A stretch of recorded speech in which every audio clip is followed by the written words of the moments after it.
Hello বন্ধুরা, আজকে চলে এসেছি ছোট্ট আমাদের মিনি ব্লগ নিয়ে। শীতের ছুটি কাটাতে 2 থেকে 3 ঘন্টার জন্য ঘুরে এলাম একটা সুন্দর একটা পিকনিক স্পট। তোমাদের সাথে অবশ্যই শেয়ার করবো কোথায় যাচ্ছি, দেখতে থাকো। আমরা পৈলান মন্দির হয়ে ওই রাস্তা দিয়ে গেছিলাম, ভেবেছিলাম আসার সময় মন্দিরটা ঘুরে আসবো। তোমরা এই সুন্দর মন্দিরটাতে ঘুরে আসতে পারো। এটা হলো রাত 8টা পর্যন্ত খোলা থাকে। খুব সুন্দর মন্দিরটা। এখানে গাড়ি পার্কিংয়ের জায়গা আছে, বাইক পার্কিংয়ের জায়গা আছে। খুব সুন্দর জায়গাটা। আমিও খুব মজা করতে করতে বেরিয়ে পড়লাম।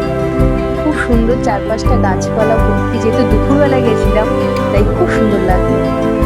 2-3 ঘন্টা চলার পর আমরা পৌঁছে গেলাম আমাদের গন্তব্যে।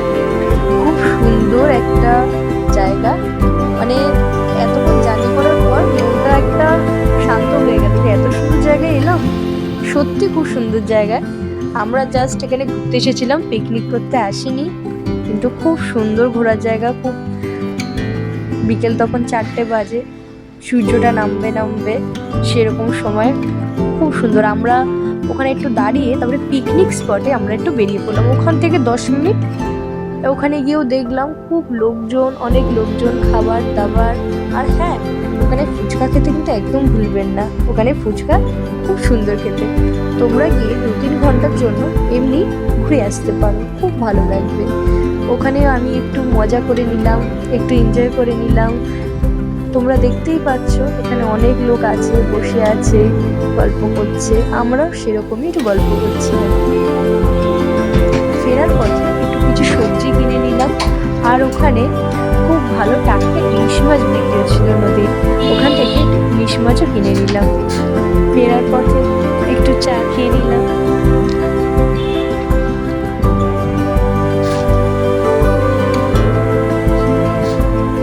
চাটা কিন্তু খুব সুন্দরই ছিল। ভাঁড়ে, মাটির ভাঁড়ে দুধ চা, এর টেস্টই আলাদা। আর সেই ইলিশ মাছ, 3টে ইলিশ মাছ আমরা কিনে নিয়েছিলাম। ওখানে আরো অনেক মাছ ছিল, ভেটকি মাছ, ইলিশ মাছ, কিন্তু আমরা ওখানে ইলিশ মাছটি কিনে নিয়েছিলাম, যেহেতু ইলিশ মাছটা খুব প্রিয় আমাদের। তার সঙ্গে গাজর, ক্যাপসিকাম, লঙ্কা এগুলোও কিনেছিলাম। এটা ছবিও তুলে নিচ্ছিলাম। তোমরা কি ঘুরে আসতে পারো? কেমন লাগলো অবশ্যই জানাবে।